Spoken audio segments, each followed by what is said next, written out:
Bom, o tema que me foi proposto, como a reforma trabalhista afeta ou não, eu gostei desse ou não, a questão da saúde e segurança no meio ambiente de trabalho, é um tema que é muito caro, é um tema de muita relevância para toda a coletividade, sem dúvida. Enfim, antes de adentrarmos ao cerne da questão, é necessário fazermos algumas delimitações para podermos compreender melhor o meio ambiente de trabalho e tudo aquilo que se passa no momento em que veio a reforma trabalhista.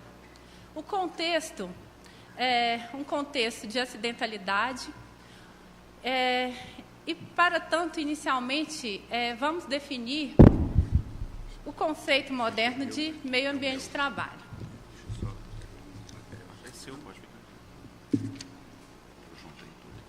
Passei demais.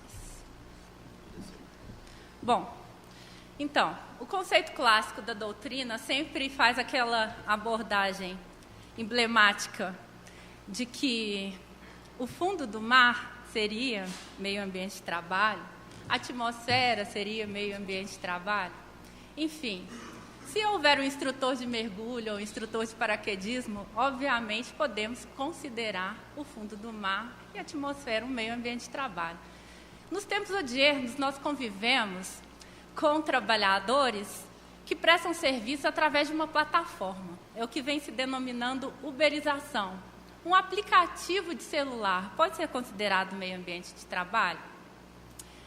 O teletrabalho, introduzido pela reforma, ele também traz uma ampliação do conceito de meio ambiente de trabalho, ao passo que a própria residência do trabalhador se torna um meio ambiente de trabalho, como o professor Davidson falou anteriormente, se mencionou a questão da responsabilidade civil.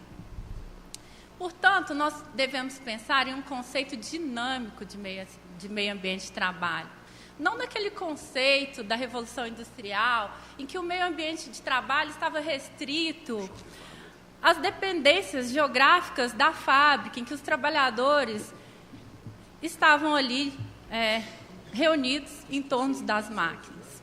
Meio ambiente de trabalho, no conceito atual, é o local onde as pessoas desempenham as suas atividades laborais, sejam remuneradas ou não, cujo equilíbrio está baseado na salubridade do meio e na ausência de agentes que comprometam a incolumidade físico-psíquica dos trabalhadores, independentemente da condição que ostentam.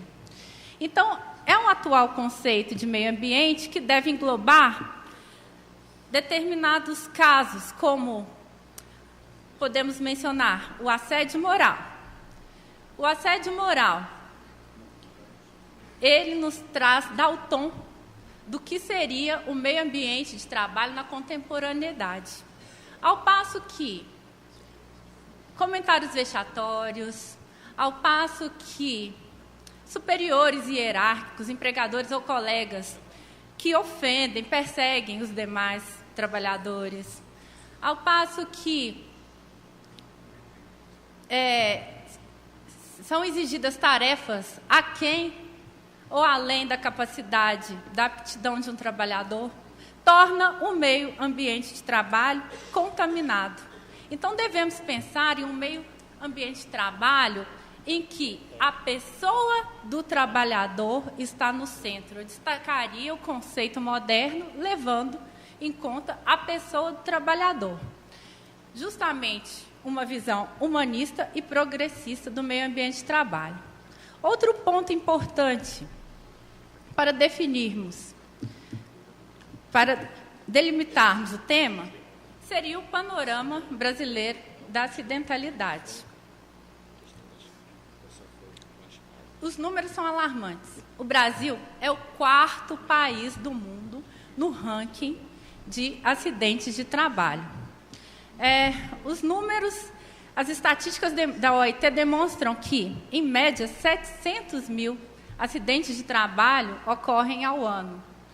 Se pensarmos que a guerra da Síria, em 7 anos, matou 550 mil pessoas, podemos imaginar que estamos diante de uma verdadeira carnificina, com perdão da expressão.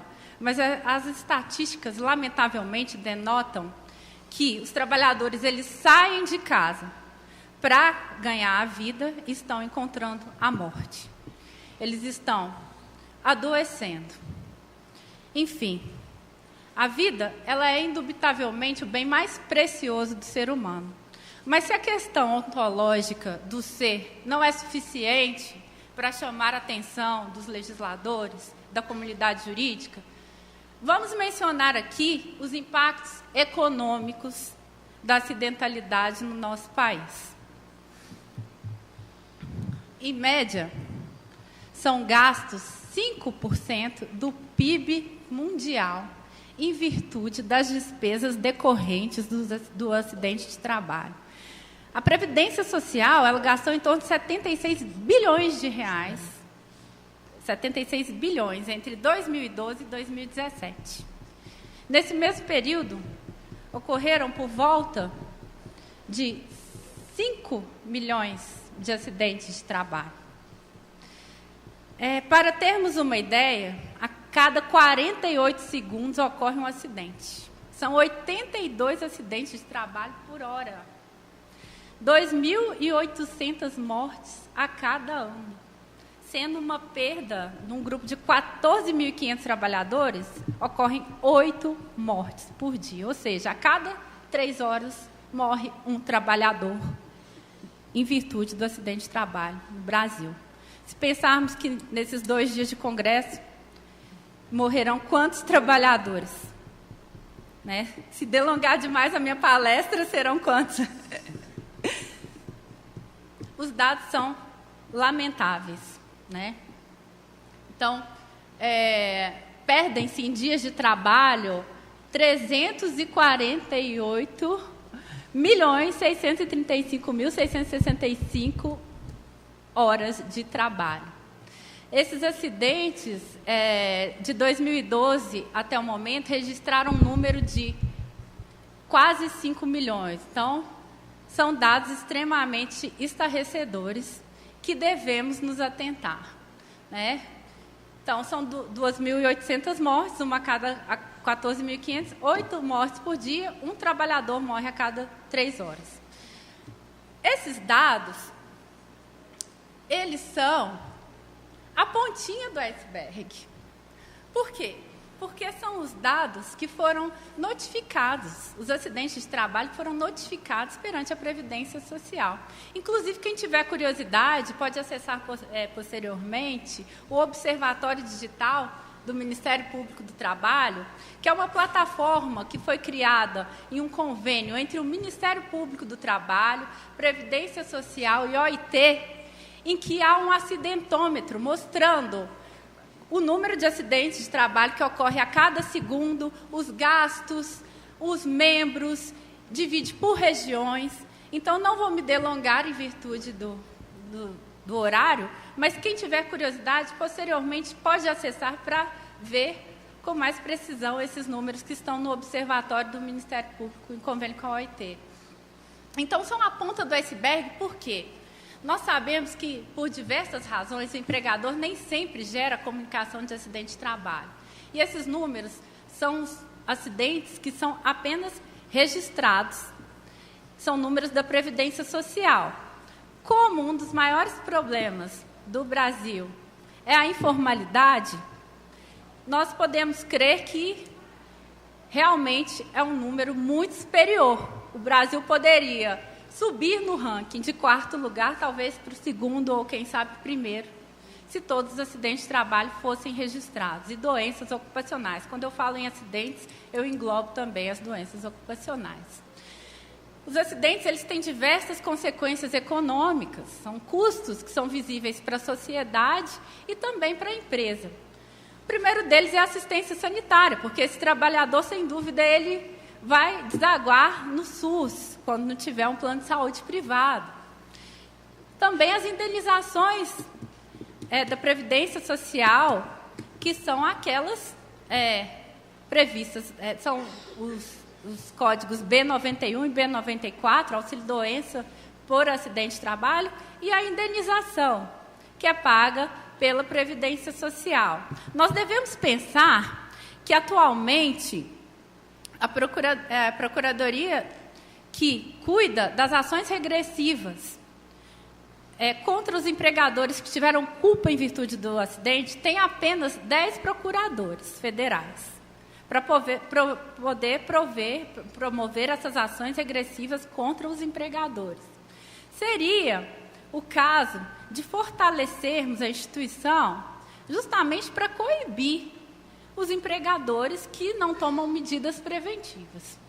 Além disso, nós devemos pensar na perda econômica para o trabalhador, para a sua família, e também nas perdas para as empresas, porque, afinal de contas, ela vai ter que pagar as indenizações decorrentes de danos materiais, morais, danos estéticos, danos pela perda de uma chance, as multas do Ministério do Trabalho e Emprego. Elas vão ter, muitas vezes, a interrupção em seus trabalhos com uma perda de produtividade, vão ter que substituir aquele trabalhador acidentado quando for um trabalhador que sobreviveu e tem uma sequela temporária, vai ter que substituir ou talvez vai ter que requalificar outro trabalhador. Danos ao meio de produção de um modo geral, enfim, é uma conta que todos pagam, toda a coletividade paga. Bom, nesse contexto, nós podemos agora partir para o ponto crucial, que é se a reforma trabalhista afetou ou não, eu gostei desse ou não, a saúde e o meio ambiente de trabalho. Bem, o que podemos falar a respeito da reforma é que, antes mesmo da Lei 13.467, houve a regulamentação da terceirização. Eu costumo ser muito positiva nas minhas colocações, mas, nesse caso, eu não vejo outra palavra para utilizar, que é o contrário da graça. Qual que é o contrário da graça? É a desgraça. A desgraça, ela nunca vem desacompanhada. Como diz o ditado lá na região da minha família, apesar de eu ter nascido em São Paulo, a minha família é do Vale de Jequitinhonha. E lá tem uma forma muito característica das pessoas se expressarem, que é desgraça pouco é bobagem. Então, antecedendo a lei da reforma trabalhista 13.467, temos a lei que regulamentou a terceirização. Pena que o professor Davidson foi embora, porque agora, mas enfim, por um lado é pena, e por outro foi bom, porque eu vou poder quebrar o sigilo e dizer que, sigilo temporal, e dizer que há 12 anos atrás, quando eu fui aluna dele, há muito tempo, né? Denoto que nem um de nós dois somos tão jovens assim, nós já discutíamos muito os aspectos polêmicos da terceirização trabalhista. E, além de caracterizar como tráfico de pessoas, além de pulverizar a classe trabalhadora, de modo a esvaziar o sindicato, porque o trabalhador pulverizado, ele não se identifica com os demais, ele não se identifica, a partir do momento que ele não se identifica, ele não vai se unir para poder formar um sindicalismo reivindicatório forte. Quando o sindicato não é forte, já dizia o professor Márcio Túlio Viana, o direito do trabalho não é forte.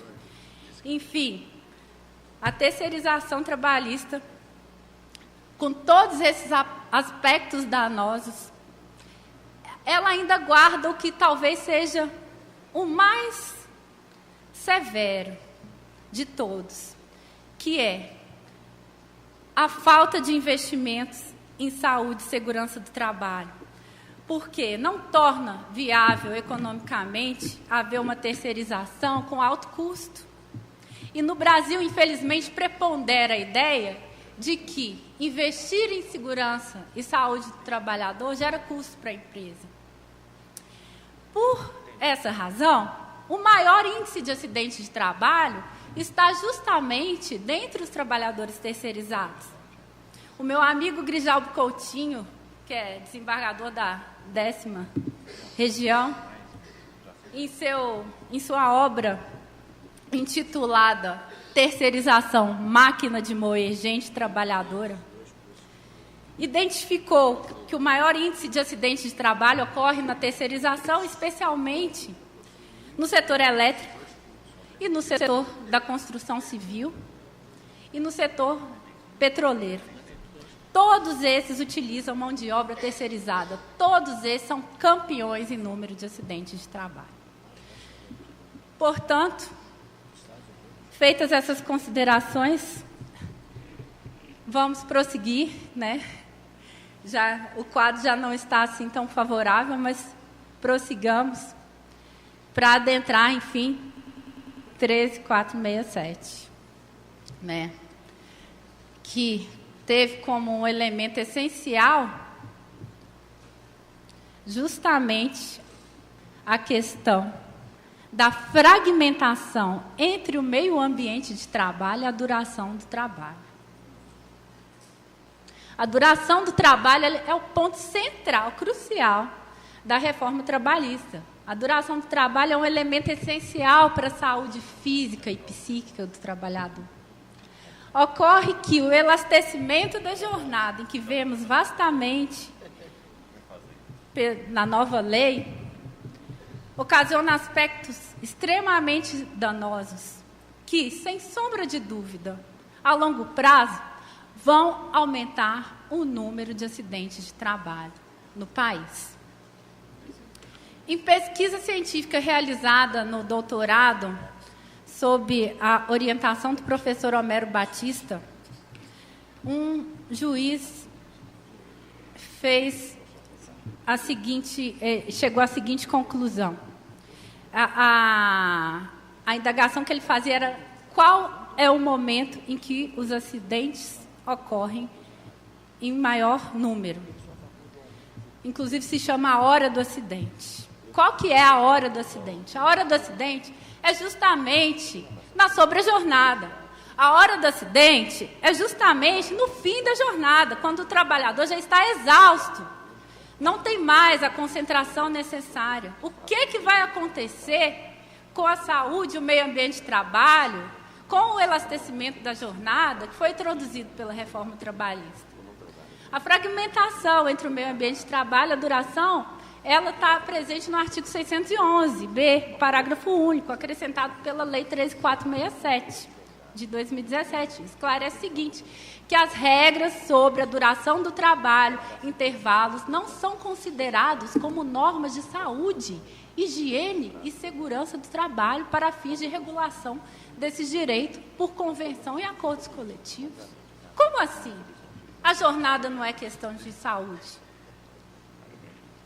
Além disso, a lei traz a previsão do banco de horas por acordo individual por um período de até 6 meses, contrariando a própria ideia central da reforma, que é a prevalência da negociação coletiva. Aqui o legislador traz a possibilidade de uma negociação individual. A nova lei ela admite por acordo individual escrito, além de dispensar o pagamento do feriado que recaía no período de repouso. O artigo 611-A prevê que o intervalo para repouso e alimentação poderá ser agora de apenas 30 minutos para jornadas superiores a 6 horas. E a não concessão ou concessão parcial implicará apenas no pagamento do período suprimido, como indenização, contrariando a jurisprudência anterior. Além disso, temos a questão da ausência total de limites para a jornada de trabalho do trabalhador submetido ao teletrabalho, fora a questão da responsabilidade civil, que já foi mencionada mais cedo. A reforma também responsabiliza o próprio trabalhador pela higienização do seu uniforme, sendo que se ele trabalhar com algum componente insalubre, algo passível de contaminação, na maioria das vezes quem lava essa vestimenta é a esposa do trabalhador, pode jogar aquilo na máquina de lavar, vai misturar com a roupa de toda a família, contaminando toda a família. Outro ponto importante, das mulheres gestantes ou lactantes trabalhando em ambiente insalubre, o que é um grande retrocesso em termos de saúde, segurança, não apenas dessa trabalhadora, mas também do nascituro. Enfim, os legisladores eles não se preocuparam em solucionar questões atuais que são debatidas no mundo inteiro. A indústria 4.0, que é aquela em que utiliza-se as tecnologias, utiliza-se a inteligência artificial, ela já é uma realidade. E ela ocasiona danos à saúde do trabalhador, danos psíquicos. A revista Exame ela trouxe uma matéria dizendo que até 2020, 70% das pessoas sofrerão de doenças psicossociais. Doenças essas relacionadas ao trabalho ou não. Síndrome do pânico, depressão.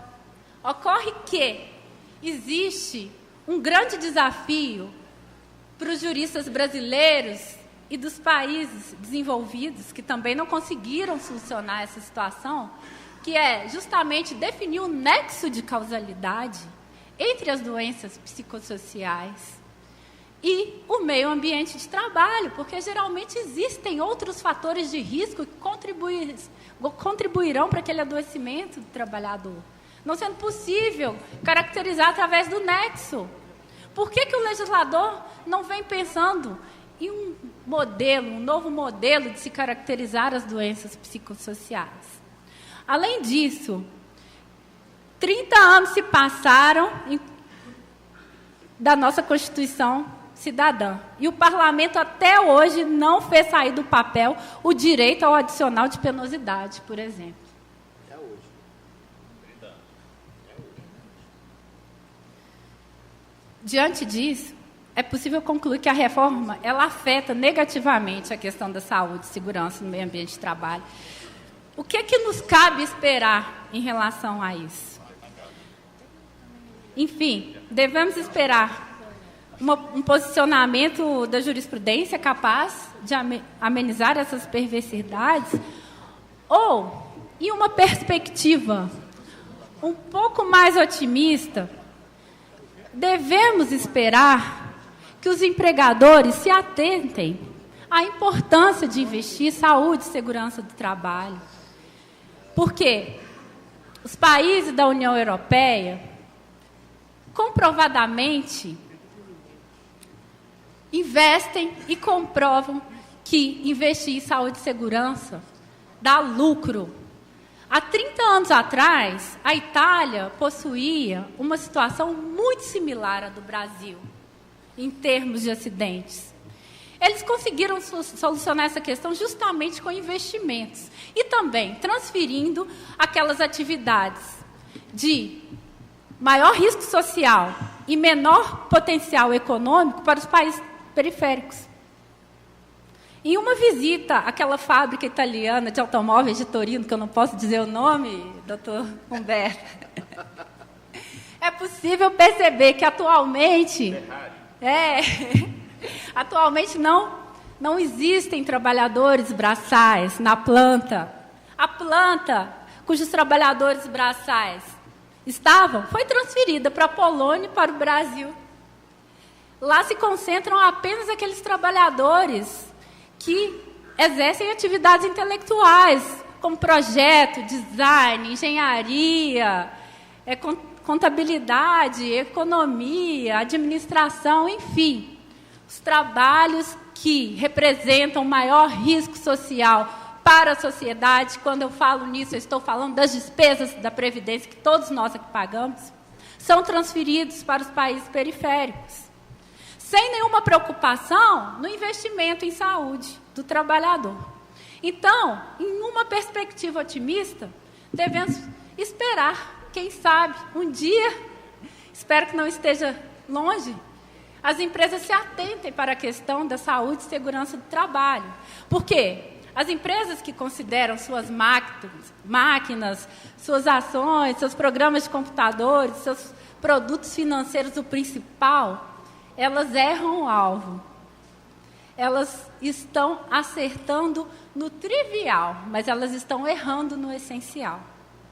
Nós precisamos ter um caso de amor com a humanidade. Nós precisamos ter um caso de amor com a vida. Muito obrigada.